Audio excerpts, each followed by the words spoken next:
Tātad, labrīt visiem oficiāli. Man ir liels prieks jūs redzēt. Šis ir mūsu formāli neformāls pasākums, mūsu darba rezultāts. Ilgtspējas stratēģija izstrādes vadlīnijas, prezentācija, un arī mums ir iespēja šodien skatīties filmu, bet par visu pēc kārtas. Biedrībā, tad, kad mēs runājam par iestāšanos ar jauniem biedriem, tad mums parasti ir jautājums, ko es iegūšu, un tad mums ir pretjautājums, ko tu esi gatavs dot. Jo šī organizācija ir divvirzienu ceļš. Viens ir tas, ko mēs esam kopīgi gatavi iedot, lai veidotu korporatīvās sociālās atbildības un ilgtspējas jomu kā tādu kvalitatīvu, zinošu, iesaistošu tēmu, kas ir interesanta ne tikai tiem, kam jāraksta ziņojumi, bet vienkārši visiem, kam interesē tas, ka mūsu planēta paliek arī mūsu bērniem pietiekami veselīga un labi dzīvojama. Un tad ir tā otra puse, ka mēs to varam panākt ar šo došanu. Un tāpēc es teiktu tā, ka tie cilvēki, kas velta savu brīvo laiku pro bono, šādu vadlīniju sagatavošanā vai kaut kādu priekšlikumu izstrādē, tie ir mums ļoti, ļoti jāciena, jāslavē, jāsaka paldies, jo, kā lai saka, tā ir tāda nodeva sabiedrībai, ja? Tāpēc, jā, lūdzu, jā, var augšā iet. Un tāpēc tas, ko mēs darījām, Kristīna ir mūsu šīs grupiņas vadītāja, arī mēs dzirdēsim par Kristīni vairāk nagli, un mēs sākām kad? Gadu atpakaļ, ja? Nu, vasarā, un kad mēs gribējām pabeigt? Rudenī, jā.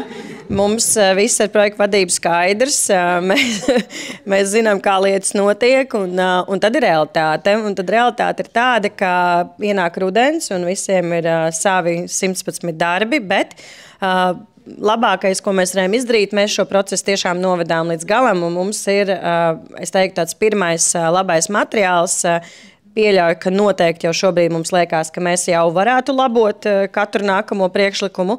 Tā kā iespējams būs vadlīniju izdevums numur 2 jau pēc gada. Tā kā, ja jums ir viedoklis un redzējums, ko tur var likt iekšā vēl papildus vai labo praksi, tad droši. Šajās vadlīnijās mēs esam mēģinājuši rast atbildes uz to, kas ir atšķirības starp biznesa stratēģiju un ilgtspējas stratēģiju. Un šodien mums būs lieliski iespēja noklausīties vairākus viedokļus un padiskutēt par šo tēmu.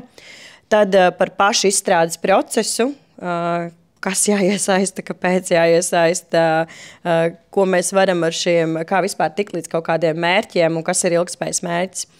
Un tad ir ļoti liela virkne dažādu informatīvu avotu. Es teiktu, tiem, kuriem ir interese padziļināt savas zināšanas, mums ir grāmatu saraksts, mums ir dažādu saišu saraksts, piemēram, ka mums ir jāmeklē pamatojumi kaut kādiem mērķiem starptautiskā, nacionālā vai nozaru līmenī, tad arī ir vairākas saites, kas to var iedot, vismaz virzienu, kurā skatīties. Un citi resursi un instrumenti. Tā kā atkal šis dokuments ir vairāk kā mūsu kopdarbs, kurš noteikti ar laiku pilnveidosies. Piemēram, var apskatīties šādas tabuliņas. Man liekas, ka viena no tādām lielākajām vērtībām, ko mēs arī mēģinājām noķert, kopsavilkot mūsu zināšanas, bija arī tas, ka mēs skatāmies, ka uzņēmumiem dažādas motivācijas. Un par to mēs arī šodien diskusijā parunāsim. Un tad šeit ir vairāk, tā iezīmējot, kādas tās galvenās motivācijas, cik uzņēmums ir liels un kāpēc viņš dara to, ko viņš dara ilgtspējas jomā.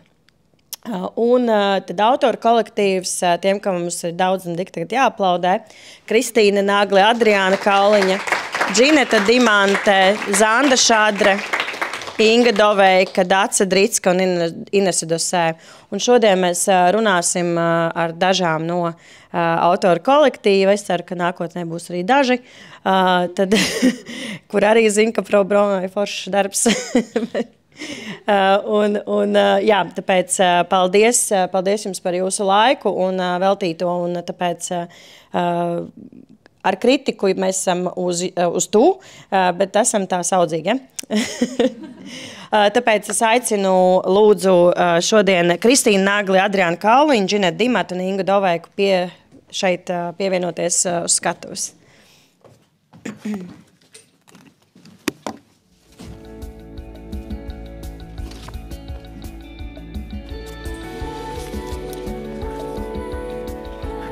Jā.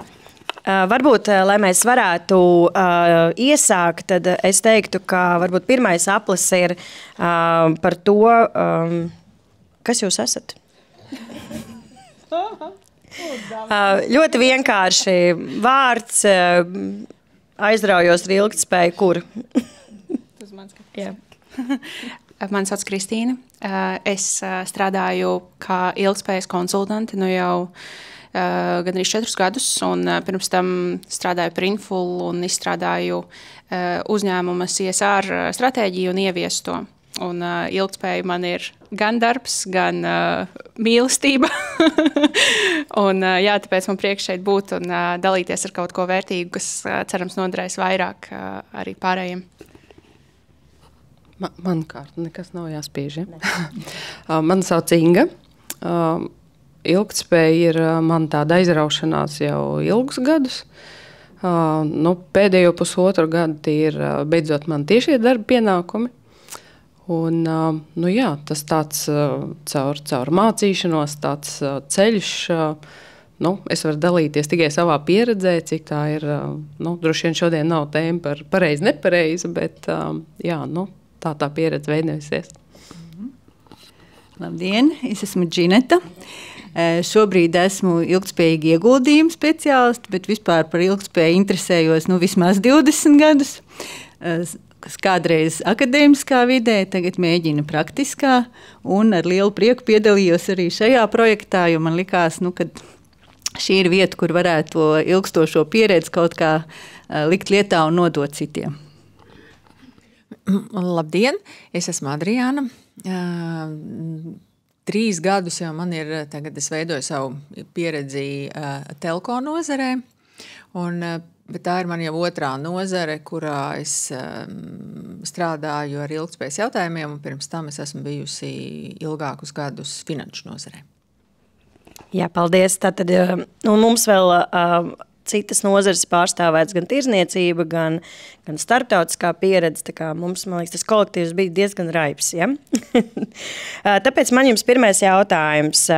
Kas uzņēmumā ir ilgtspējas stratēģija, kādi jūsuprāt ir tie galvenie elementi? Es tā uzreiz patiešo.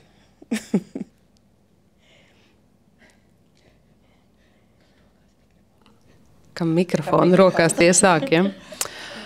Jā, droši vien, ja ir priekšstats visticamāk, ka ir, kas ir biznesa stratēģija, tad kaut kur jau līdzīgi, bet droši vien var definēt tā ļoti filozofiski, ja, tā kā vadlīnijas, kā tomēr tas ceļš, kur mēs ejam, un var ļoti tehniski, ja, ka tās droši vien ir tās ilgtspējas prioritātes, kas mums visiem, tad konkrēti uzņēmumā ir precīzi visiem saprotams, vienādi saprotams, ja, kas mēs droši vien parunāsim vēl par procesu vai kā līdz tam tikt.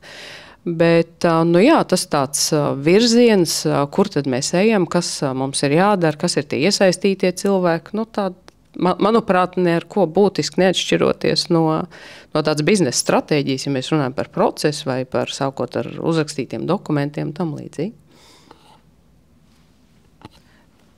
Jā, to varētu papildināt arī ar tādu tīri praktisku. Mums arī savā starpā bija, man liekas, par to diskusijas, kā tad tā stratēģija vispār izskatās. Tas ir dažu lapu dokuments, jo īsāks, jo labāks. Protams, jo lielāks uzņēmums, jo grūtāk to uzrakstīt īsi un kodolīgi.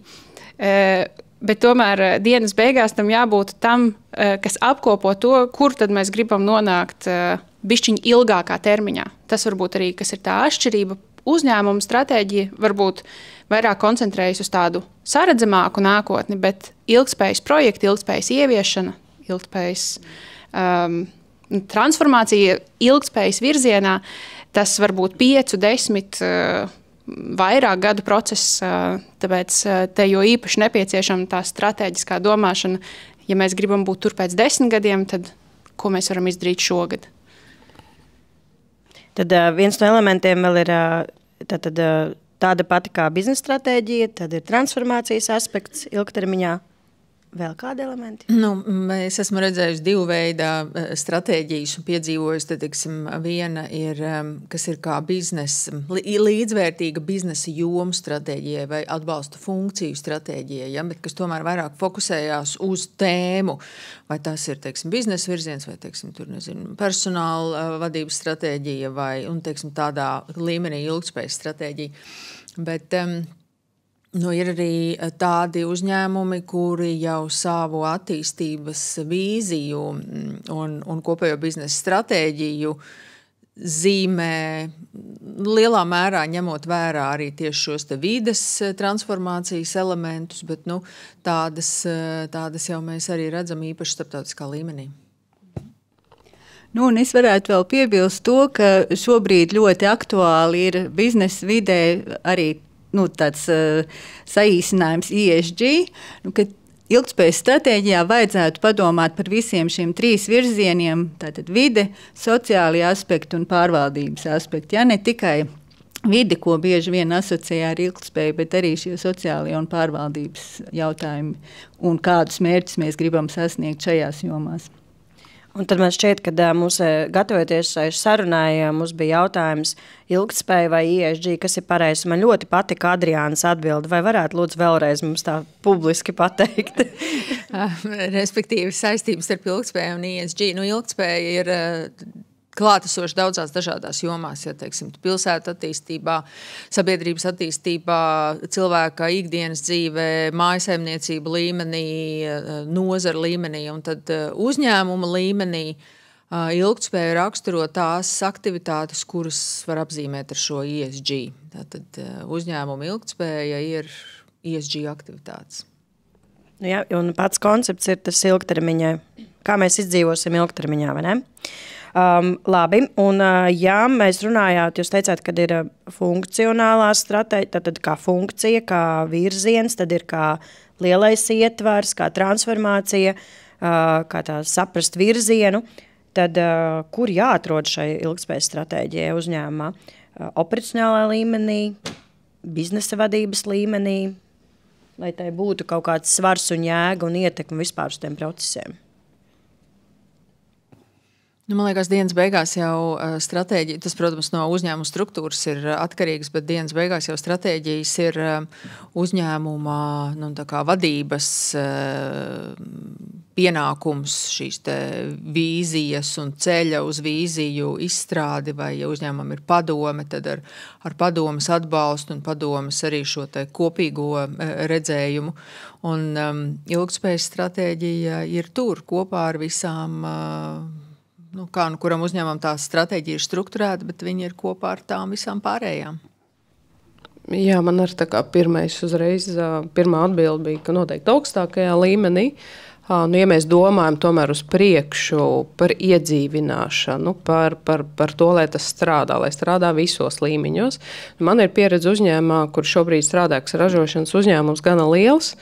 Tādā biznesa stratēģijas līmenī mums ir vairākos līmeņos biznesa stratēģijas atdalīt, un tā skaitā arī funkciju stratēģijas mums ir, kur tā skaitā ilgtspējas funkcijas stratēģija šajā brīdī, jo tas ir aktuāli, jo tā ir vispār jauna funkcija uzņēmumā, un tad tīri kā, kas ir tie mērķi, kas ir jāizdara, jāsasniedz pašai, kā funkcijai iekšējai, bet uz šo te ilgtspējas stratēģiju, kas visticamāk, kā Kristīna saka, būs, mēs ceram uz vienu lapi, bet esam procesā, strādājam pie mērķiem ilgtspējas jomā, bet te es gribēju teikt, ka droši vien arī katrs uzņēmums atrod atšķirīgu to ceļu, to izpildījumu stratēģijai, bet tas, ko mēs redzam, ko es redzu arī savā pieredzē, ka ļoti, ļoti būtisks ir tas process,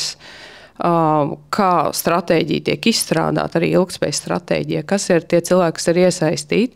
Un, manā pieredzē mums ļoti svarīgi iesaistīt tieši biznesa vadītājs, tātad, vai funkciju vadītājs, var saukt dažādi. Un, domājot jau arī uz priekšu par šo te izpildu, tātad nevis kaut kur valdē vai kaut kur vienpersoniski kāds kaut ko ir izstrādājis un tad mēģina ieviest vai kaskadēt uz leju, bet, kad jau iesaist, notiek paši stratēģijas izstrādē, mērķu noteikšanā, un tad, manuprāt, ir arī tomēr vienkāršāk un jēgpilnāk pēc tam jau iedzīvināt, prasīt gan atbildību no iesaistītajiem un kaskadēt uz leju un ar, bīdīt jau līdz darbinieku līmenim, lai katrs saprot to savu vietu un lomu un kas no manis ir atkarīgs. Ja?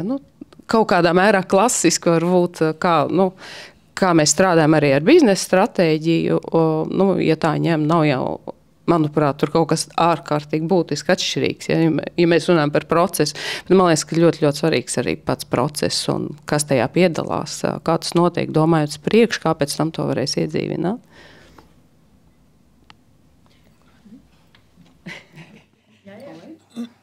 Es gribētu dažus pārdomus vēl šajā sakarā. Tas arī būs atkarīgs no uzņēmuma kultūras, cik lielā mērā uzņēmums ir, cik uzņēmuma kultūrā ir tāda pārvietošanās grupās, teiksim, pieņemta. Tas ir viens aspekts, jo katrai pieeja drusciņ savu plus un mīnus, jo tāda pārvietošanās grupā dienas beigās ir ļoti, ļauj ļoti labi nopirkt to rezultātu un līdzdarboties tajā rezultātā, bet mīnus ir tāds, ka tev var diezgan ilgs laiks paiet neproduktīvi, kamēr tu vispār pie kaut kā tiec. Un tad, ir... Man liekas, grāmatvedībā ir tāda termini bilansspējīgs grāmatvedis. Tad es domāju, ka ilgtspējā ir termins stratēģijas spējīgs ilgtspējas vadītājs, kuram ir šī te biznesa izpratne par biznesa procesiem un redzējums līdzvērtīgs vecākā līmeņa vadītājiem uzņēmumā par to, kā šajā uzņēmuma darbības virzienā var ienākt iekšā ilgtspēja un kurš ir spējīgs šo piedāvājumu izstrādāt un tad jau iesaistīt kolēģus jau tā piedāvājuma diskutēšanā un varbūt izlaist to ilgo procesu, kamēr paši kolēģi nonāk pie pareizajiem secinājumiem. Tā kā nav viena universāla recepte, ļoti daudz, kas atkarīgs no uzņēmuma kultūras dienas beigās. Es, ja drīkst piebilst, absolūti nav pretrunā daudz, kas, ko arī Adriāna tu saki. Un tas viennozīmīgi, ka ir... šādi iesaistas ceļi ejot, ir skaidrs, ka tas ir tas notiek lēnāk un ilgāk. Tas precīzi. Ja. Kā mēs diskutējām, es jau varētu tos mērķus fiks sarakstīt, ja? Es vienmēr varu kabinetā visu uzrakstīt, ko vajag. Jā, un tāpēc mēs, principā, tas lielākais izaicinājums, kā tai stratēģijai nepalikt uz papīra. Un kā viņai iedzīvoties šajā uzņēmumā un dot pievienoto vērtību. Vai jums ir bijusi sajūta, ka viņa dzīvos papīra arī ir zālē jautājums? Var pacelt rokas, ir? Jā? Jā? Ir? Ok. Tad mēs runājam taisnību, ja mazliet.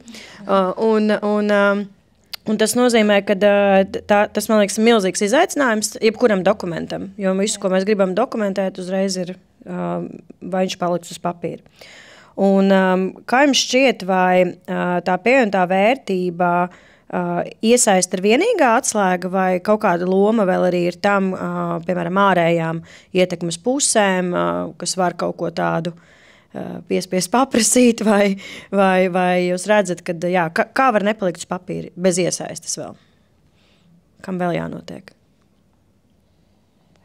Es uzreiz domāju par to, pirmkārt, kad tā stratēģijas tam dokumentam, viņam ir arī no tādas ilgspējas ziņošanas direktīvas stratēģija kā tāda ir jāatklāj, tai klātiet mērķi, politikas, darbības, kas ir tiešā sasaistē ar šo te stratēģiju.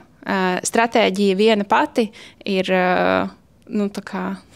tāds vizionārs apraksts, kas mēs varētu būt, bet ja tur nav klāt konkrētas darbības, ko tad mēs darīsim saredzamā nākotnē, kurš to darīs, ar kādiem resursiem, tad šim dokumentam ir ļoti maza jēga un vērtība.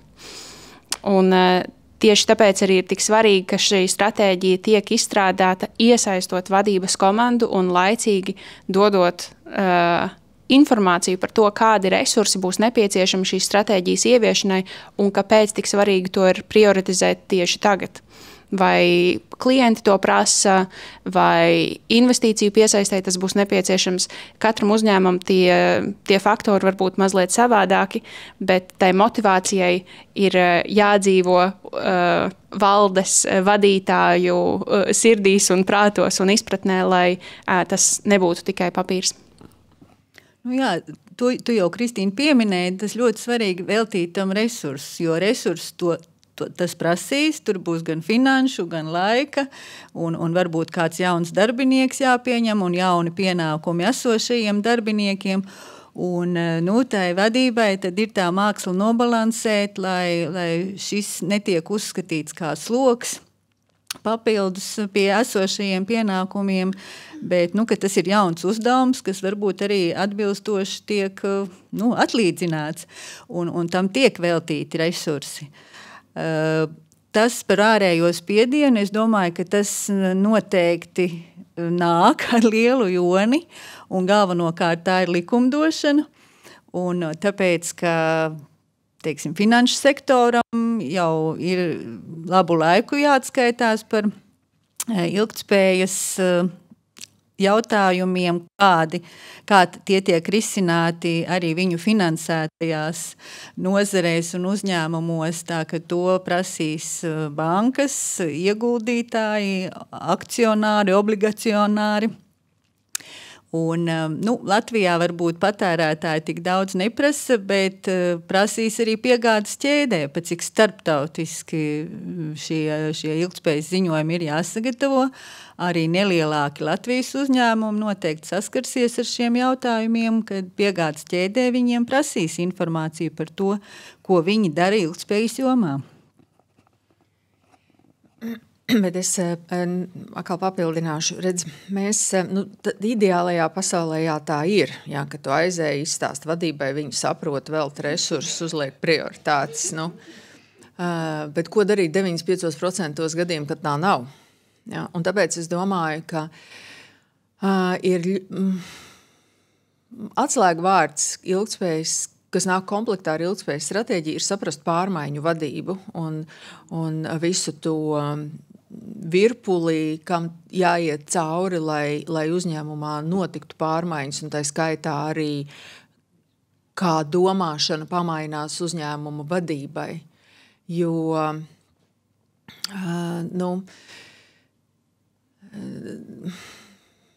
un man liekas, ka šī stratēģijas grāmata ir tāds varbūt pirmais solis, bet mums daudz vairāk vajadzētu runāt par visām tām iedzīvināšanas tehnikām, kuras nenāk komplektā ar vizionāru vadītāju, kurš ir ilgtspējas piekritējs un tur atbalsts. Ja? Jo reālā dzīve drīzāk iet tajā virzienā. Lieliski, ka mums nākamais darba uzdevums, ja? Bet ļoti labi, ka Adrē man patīk šis viedoklis, jo arī mūsu nākamā šī pasākuma otrā daļa filma, ko mēs skatīsimies, tas ir stāsts par to, kā tā domāšana mainās. Un tie, kas ir gājuši cauri jau šim procesam, iespējams atpazīst sevi. Mēs ar tā darījām, mēs ar šitā domājām, un tagad mēs tā nedomājam, kā mēs varējām tā nedomāt. Tāpēc man tādā ziņā šī filma ļoti patika, jo viņi vienkārši atspoguļo šo pārmaiņu procesu. Bet paldies par ieteikumu. Es domāju, ka tiešām par pārmaiņu vadību mums tiešām ir vairāk jārunā. Jo viens no ilgtspējas stratēģisko mērķu elementiem ir transformācija. Ja tur nav iekšā transformācija, tad ir grūti arī izpildīt ESRS, man liekas, prasības, vai ne? Es jau runāju par tādu advanced level ESRS pēc būtības. Runājot par ESRS un šo te standārtu, tie, kas nezina, tātad ilgtspējas informācijas atklāšanas likums, pārēdz to, ka ESRS standārtu pēc šo te vadlīnijām ir jāizstrādā ilgtspējas ziņojumi un virkne citu pasākumu, lai vispār tiktu līdz šim ziņojumam, un daļa arī ir stratēģisko mērķu noteikšana. līdz šim ne GRI īsti to nepaģērēja, tā praksa vienkārši neeksistē, ka mēs esam gatavi nolikt tos mērķus vidējā, īstermiņā, vidējā vai ilgtermiņā, uz ko mēs tiecamies. Man liekas, ka populārākie mērķi, ko esmu redzējusi, ir nulles. Tātad, vai tā ir misija nulle, vai net zero, vai tas ir pretkorupcija nulle, vai tas ir nulles forši. Jautājums ir, vai jūs redzat, ka šim regulējumam ir kaut kāda ietekme uz to, kā uzņēmumi vispār uz tiem mērķiem skatās, jo tur ir šis pienākums. Pirmkārt, uzņēmumi ir nākās skatīties, ir saprot, ka tam ir jābūt. Tad ir atkal jautājums, kā tas notiek, kāds ir tas ceļš. Man ir atkal tā pieredze ar to lēno ilgo ceļu, bet atkal ir forši, ka tu redzi, kad kaut kādā vienā jomā, kas ietilps, piemēram, Scope 3 CO2 emisiju skaitīšana, ir jau virkni kolēģi, kas, pirmais izaicinājums bija saskaitīt tur 3 gadus atpakaļ, un pēc 3 gadiem, ka šie cilvēki jau tā advancēt uz to skatās, integrē savos iekšējos procesos, darbā strādājot ar piegādātājiem un tam līdzīgi. Tu jau redzi, tas nenotiek tā uz sitiena ātri, bet tad, protams, ir kaut kādi mērķi, kur ļoti, ļoti precīzi ir jārēķina, jābūt, tev jau, lai uzstādītu mērķi, ļoti precīzi jāsaprot, kur tu esi šobrīd, un kur tu gribi būt, vai kur tev liek būt. Ja skatās kaut kādas standarta prasības, un ir kaut kāda mērķa joms, kur tu vari izrēķināt, un tad bišķiņ jāpastrādā arī ar tām cilvēku bailēm, man tāda arī citur pieredze ir bijusi tāda, ka ļoti bieži baidās tos mērķus likt tāds. Un tad, ja mums nesanāks un tā... Tāds teicamnieču sindroms. Jā, kaut kā, tāda varbūt citur tā nav. Man tā pieredze tiešām ir tāda, ka bail kaut kur, bail viņas tādas ambiciozākas izvirzīt, un tad pie tās domas jau ir jāpierod, un kaut kā tā, un kas notiks, ja mēs nesasniegsim. Ka tur kaut kā mēs arī mācamies... ka tas nav tāds akmenī kalts, un ārēji apstākļi kaut kādi var pamainīties, kas ir pilnīgi normāli, un tas tāds process, reiz gadā varbūt tiešām pārskatīt pēc būtības un aktualizēt un saprast, kas ir mainījies, vai ja tu esi uzlicis mērķi, kur tu katru gadu pārsniedz, pārfildi, tad tā tīri tehniski. Bet tas, ka tiem ir jābūt, un tad droši vien arī jau kā tas notiek. Ir kaut kādi, kas lielā mērā ir formulēti, fiksēti, varbūt arī dzīvos tā papīra, tāpat kā mēs stratēģiju runājam. Ir, kur pēc būtības tiešām, tad ir kaut kāda mums pašiem šobrīd ir, kur mums tiešām, es nezinu, liederīgi vai neliederīgi, kā Adriāna teica, bet kur prasa daudz laika, lai saprastu vispār, kā viņi tādu mērīt, ko paši ir izvirzījuši, kā izmērīt un kādu noteikti mērķi, ko ar to darīt, kas tāds softīgāk varbūt. Kur jārēķina, tur kultūra, piemēram. Jā, visā kaut kas tam līdzīgs, vai koku materiāla resursu pietiekamība nākotnē. Piemēram. Un līdz šim varbūt bija tā, kā var nesolīt, runājot klasiķu vārdiem. Liekas tā nulli uzstādīt, un protams, ka mēs negribam, lai ir korupcija, mēs negribam, lai ir negadījumi darba vietās un viss, un to arī varbūt ar tādu diezgan vieglu roku arī ierakstīja. Bet šobrīd tas noteikums, ka tos ilgtspējas pārskatus auditēs arī auditori, tā ir uzreiz pavisam cita atbildība, un to arī tiešām pārbauda, un es domāju, ka arī gan uzņēmumi, viņu speciālisti un auditori visi kopā mācīsies vienlaicīgi, jo auditoriem jau ar šī pieredze nav, bet šie mērķi būs jāuzstāda daudz atbildīgāk, jo to trešā puse pārbaudīs. Varbūt vēl no cita leņķa uz mērķiem paskatoties, es gribētu papildināt, ka tiem uzņēmumiem, kas ir tikai tādā sākuma stadijā un būtībā tikai apjauš, kas ir tās tēmas, kas priekš viņiem ir būtiskas, kuras tēmas viņiem būtu jāattīsta.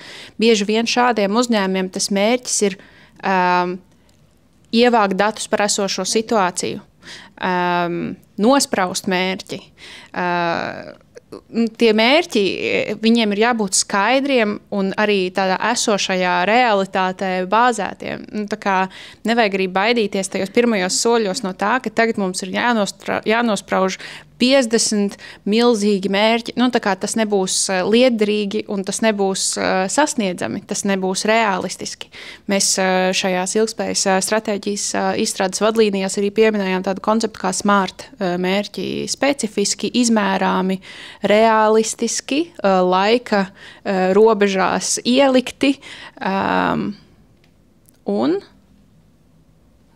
smart mērķi varat pastīties, ja nepieciešams, bet tiem mērķiem ir jābūt tomēr realistiskiem, atbilstošiem tā uzņēmuma esošajai situācijai. Skaidrs, ka, ja jums ir 7 būtiskas tēmas no 12, kas ir ESRS standartā, var būt izaicinoši visas vienlīdz augstu prioritizēt un vienlaicīgi atrisināt.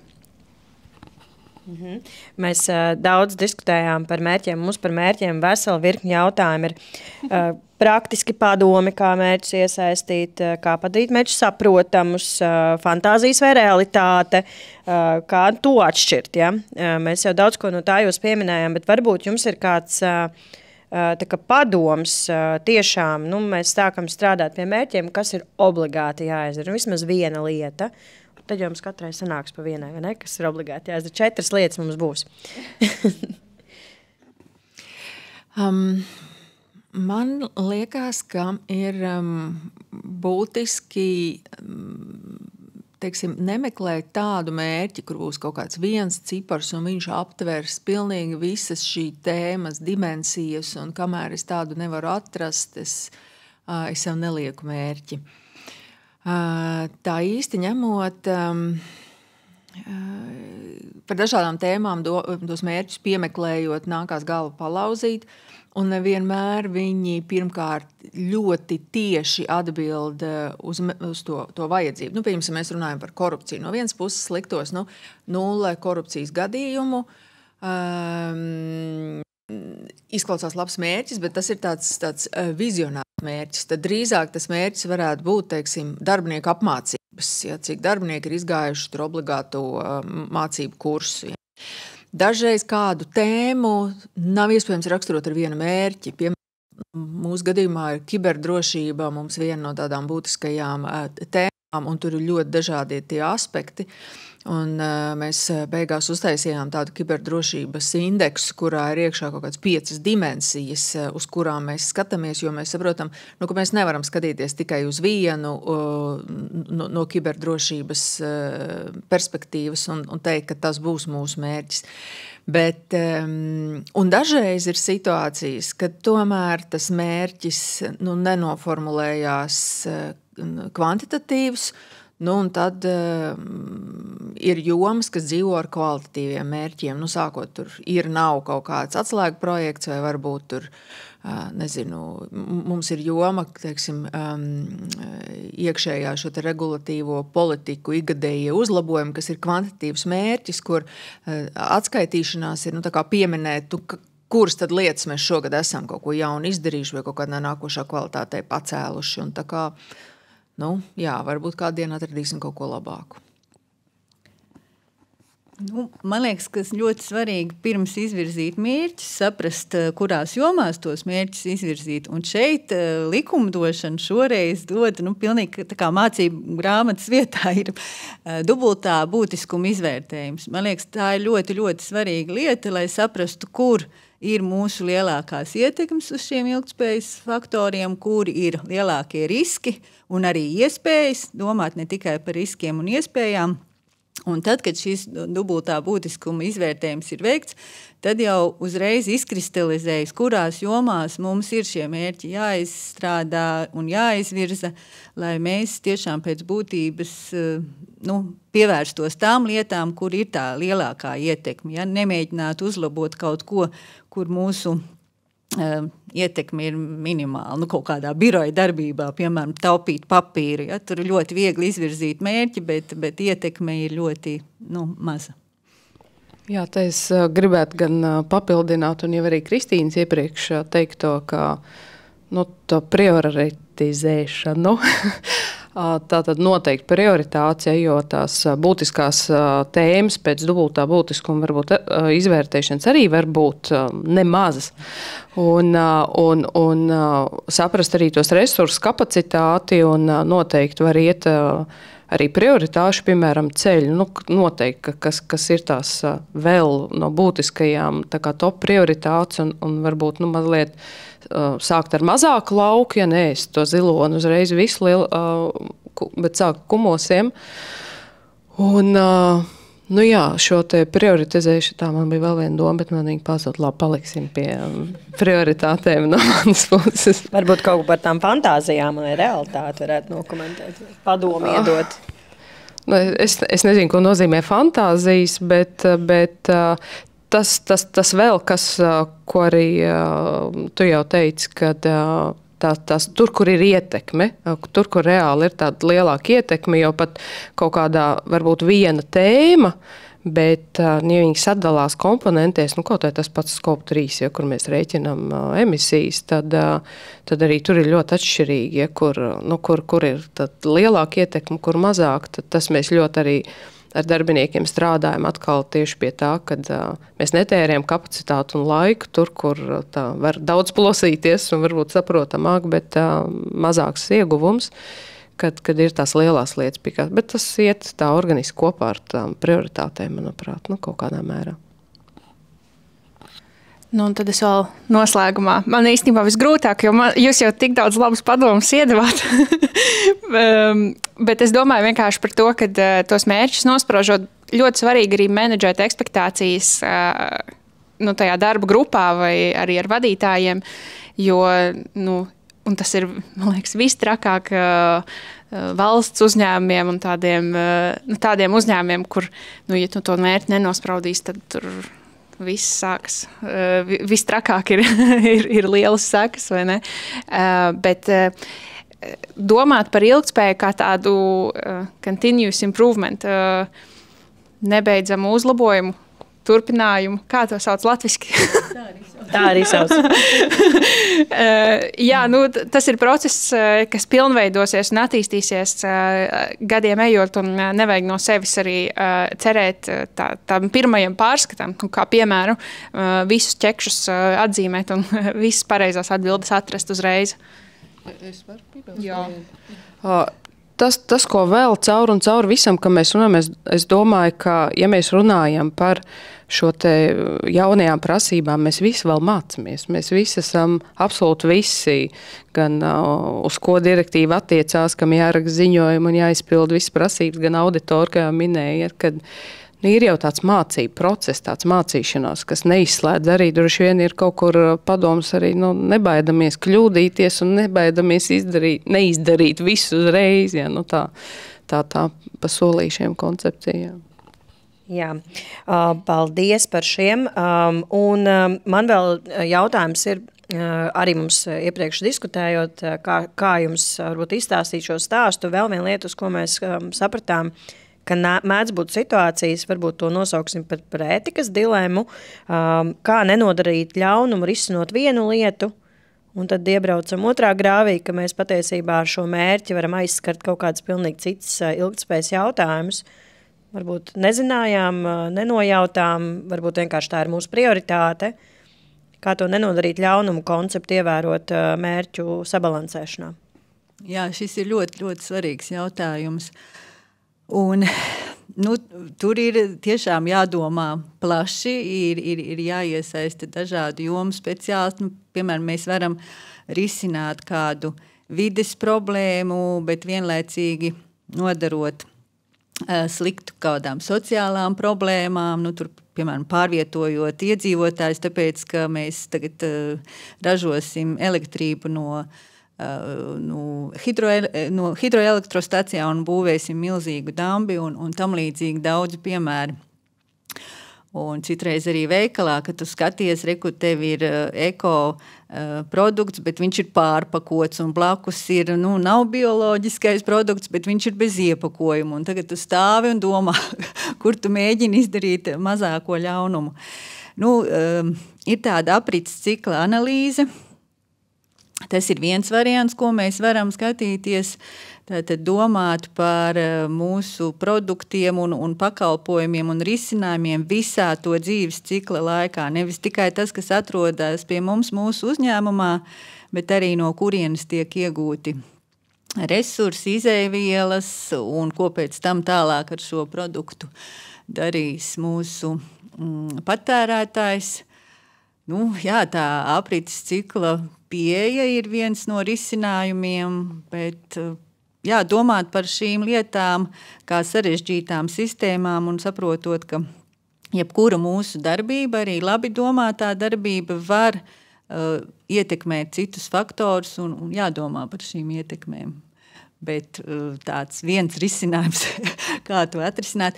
Un tur arī droši vien ir jāsaliek tās prioritātes.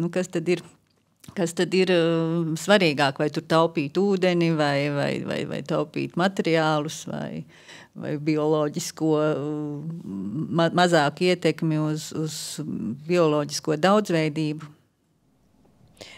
Ja drīkst pieminēt, tad ESRS ir izdarījuši savu izvēli. Šajos standartos ir tas, ka, ja tu nosaki vides ietekme versus cilvēku ietekme, tad cilvēks un viņa cilvēktiesības ir augstākas. Tad tam ir tad lielāka negatīva ietekme, ja tas skar cilvēku. Tāpēc tur ir izdarīta izvēle. Jautājums, vai tāda izvēle arī jāizdara pašam uzņēmumam? Un arī starp tām dažādām vides ietekmēm arī var būt dažāds. Vienā gadījumā tu patērēsi vairāk ūdeni, jo tu tur mazgāsi atkārtot, otrā gadījumā tu patērēsi vairāk materiālus, jo tur ņems katreiz jaunu maisiņu, piemēram.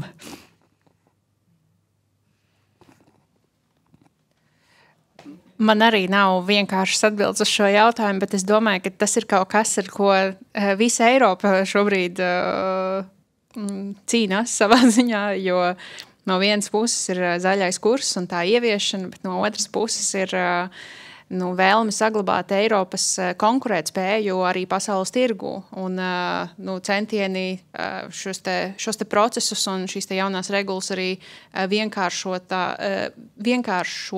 un padarīt to procesu efektīvāku. Un man liekas, ka tas ir izaicinājums gan tādā Eiropas kontekstā, gan arī katra uzņēmuma kontekstā. Viens ir, kā mēs ar, piemēram, klimata vai bioloģiskās daudzveidības mērķiem viens otru varam ietekmēt, bet arī kā mēs ar šiem te ilgtspējas mērķiem kopumā, vai mēs spējam veicināt uzņēmuma konkurētspēju un attīstību, vai mēs viņu tomēr kaut kā netīšām varam sabramzēt.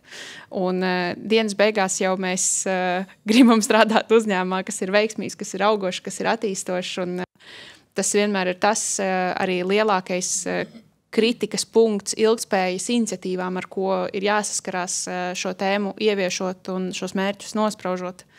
Arī nav vienkārši atbild uz šo jautājumu, bet tas arī ir tas, kur šīs te šūpoles var rasties. Es varu iedot vienu piemēru, kur, pretrunīgi mērķi, viņi jau ir iekodēti pašā, regulējumā. No vienas puses, man liekas, šo principu ļoti labi skaidro taksonomija, kas arī, kur ir šis princips ļoti nepārprotami iestrādāts, kur vienas jomas mērķis nedrīkst aizskat cits jomas mērķi, bet tad, piemēram, telko nozarē ir stājas spēkā šis te piekļūstamības regulējums, un piekļūstamības regulējums paredz arī telko pakalpojumā vai šajā gadījumā vairāk televīzijas pakalpojumu nodrošināšanā iesaistīto iekārtu pielāgošanu. Un tur ir viens tāds punkts, kā līdz 30 gadam nekur apritē nedrīkst būt iekārtas, kuras tad nav pielāgotas. Un atkal no otras puses ir šis te iekārtu apratīguma mērķis, iekārtu atkārtota izmantošana, kur tie abi divi cipari beigās aiziet šķērē, jo, ja tu skaties no apratīguma, tev nevajadzētu līdz 30 gadam visas iekārtas izņemt no tirgus ārā. Un bieži vien jau tur tos risinājums ir tikai tādas pakāpeniskas kalibrēšanas rezultātā panākams. Tā skaitā arī likumdošanas prasību, kaut kādas tur pielāgošanas un labošanas rezultātā. Ja. Bet tur tās dimensijas ir tik krusta šķērsu, ka tur uzreiz grūti norientēties. Arī atjaunojama enerģija, ja mēs pārējām no gāzes, piemēram, vai naftas produktiem uz atjaunojamu enerģiju, tad mēs arī resursu ieguvu jau palielinās. Saražotas jaunus saules paneļus vai vēja turbīnas, tas viss arī ir jaunu materiālu izlietojums, un tāpēc man liekas, ka tas būs tāds lielais izaicinājums nākotnē arī politiski. Vēl viens pēdējais jautājums, jums tāds tehnisks dabas varbūt vairāk. Vai jūs esat saskārušies situāciju, ka definējot mērķus, jums pietrūks datu un tieši tādu nacionālu Latvijas konteksta vai reģiona datu vai nozaru datu par ilgspējas jautājumiem, uz ko vispār tiekties? Vai jums ir bijusi tāda situācija? Es zinu atbildi, bet jums tas ir jāpasaka. Jā.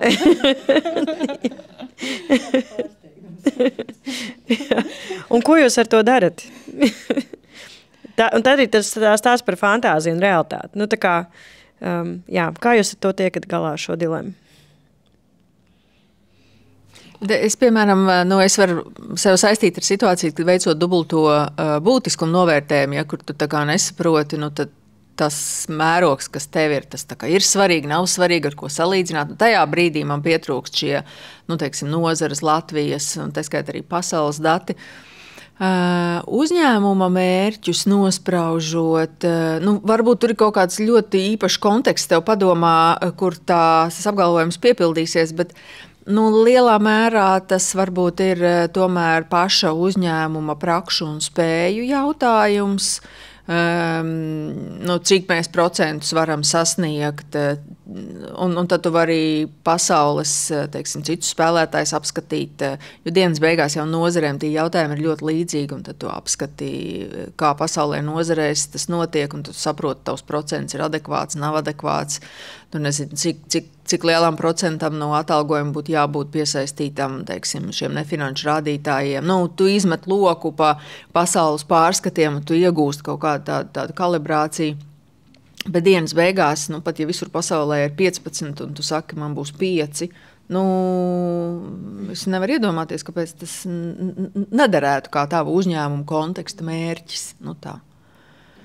Jā, es arī gribēju teikt, ka tas ir tāds, ko tu skaties. Tu skaties, mums ir tipiski Skandināvijas uzņēmumi mūsu nozarē, ko protams, kam sekojam līdzi un skatāmies, protams, arī, ko viņi dara un kā. Un kādi ir tie dati, ir bijis iekšēji, ka pašiem varbūt datu nav, bet nav tādā izpratnē, ka līdz kaut kādam, līdz šim brīdim nav bijuši aktuāli, nav bijis vajadzīgs. Ja?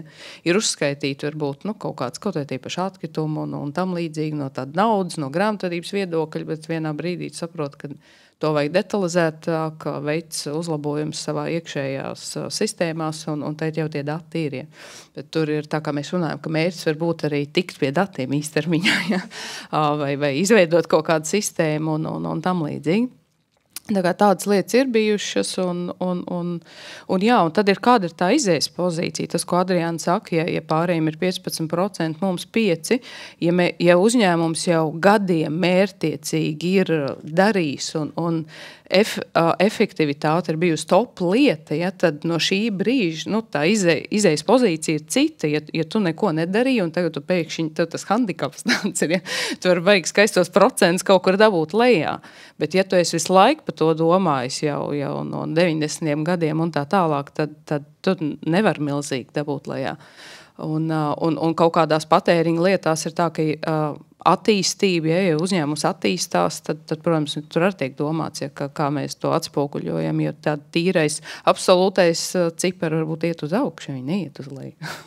Un nekā nevar iet uz leju.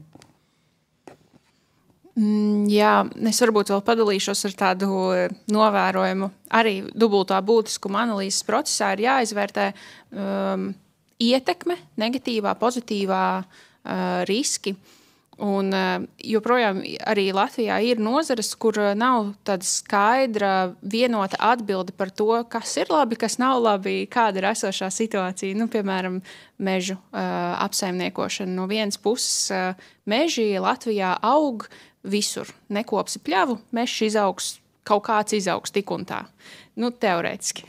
No vienas puses šāds arguments. No otras puses ir bioloģiskās daudzveidības un klimata eksperti, kas saka, ka tas, kā mēs apsaimniekojam mežus šobrīd, nav ilgspējīgi. Un tad, kad tev kā ilgspējas speciālistam ir šie divi pilnīgi pretējie viedokļi, un tev būtisku analīzes rezultātā ir jāsaprot, kuram tad mēs ticēsim. Un tas ir ļoti, ļoti sarežģīts uzdevums, un arī uz šo man nav viena... Ticības jautājums neiekļāva iekšā, bet... Uz kuriem datiem tad mēs balstīsimies? Un te uzņēmumam būtībā izvēle. Viņam palīdzētu varbūt tāds nozares redzējums. Jā. Tad būtu vienkāršāk. Tad pašam uzņēmumam nebūtu jāizdomā šis ritenis no jauna. Jā, te es gribētu piebilst, ka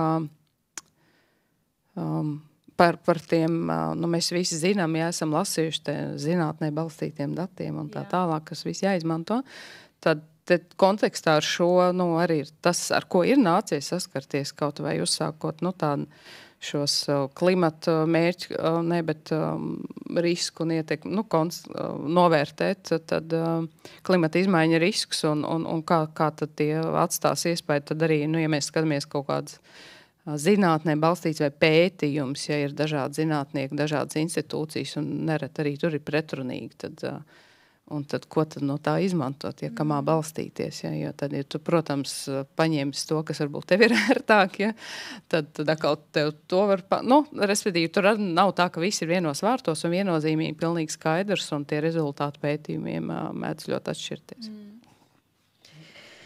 Vēl kāda piebilde par šo? Okay. Es došu iespēju zālei. Es pieļauju, ka jums varbūt ir jautājumi vai komentāri, replika, pieredze. Ja? Ir?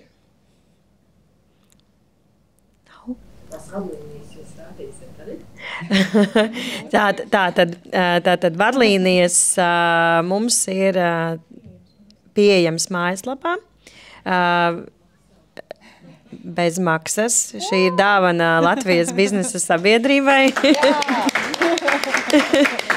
Paldies jums, ka tas ir iespējams. Paldies jums, ka tas ir iespējams. un tie ir biedri, kas iestājās biedrībā, maksā biedru naudu, un mēs varam šādas lietas organizēt.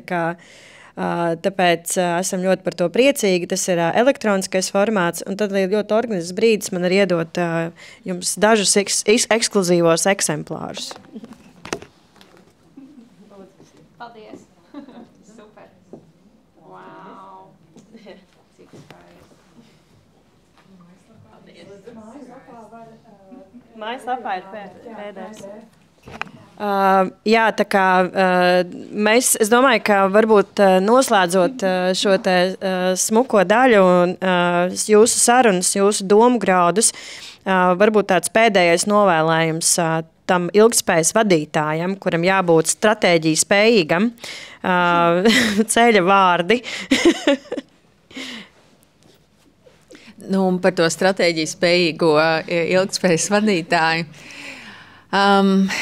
Un tas arī līdzīgi kā uzņēmumu vadītāji, kas saprot un atbalsta ilgspējas mērķus, tas nav kaut kas, ar ko tu piedzimsti, un tu par to kļūsti. Principā tur ir divi parametri. Viens ir šī ļoti intensīvā pašmācība,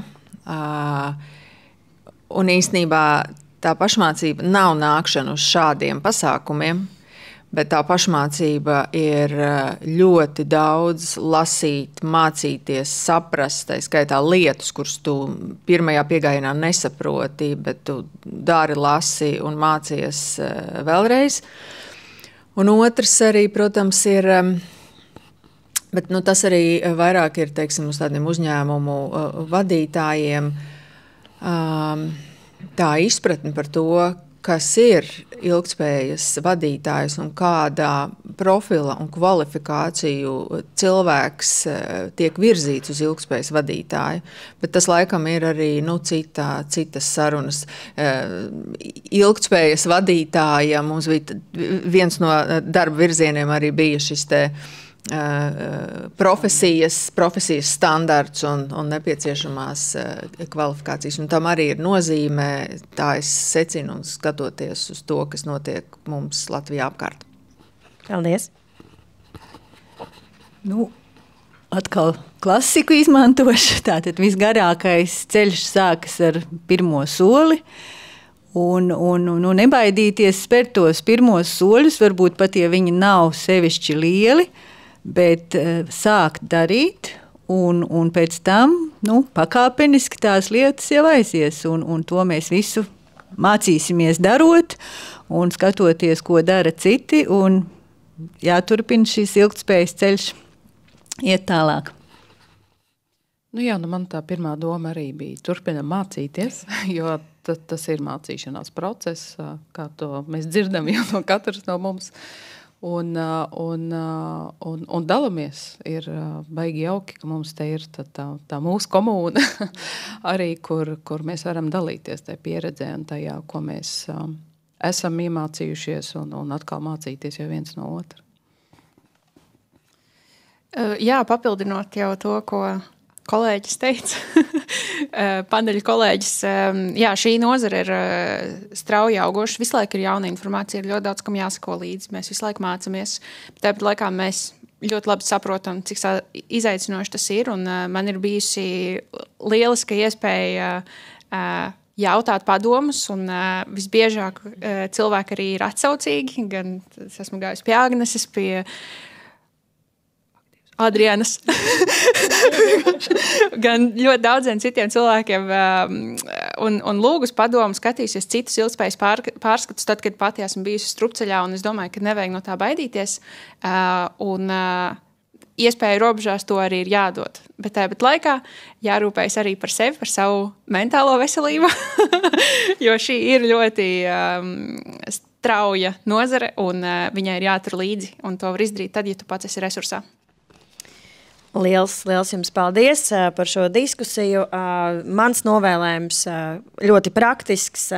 Tie, kas mūs skatās, klausās un kuri arī ir bijuši šeit klātienē, varbūt nav gājuši mūsu atbildīgi biznesa vēstnešu programmu. Līdz 13. februārim ir iespēja pieteikties. Mums ir jauna komanda, kas jau top un lai mēs iemācītos vismaz norientēties, kas ir ilgtspēja, ko ar to darīt, kāda ir citu pieredze.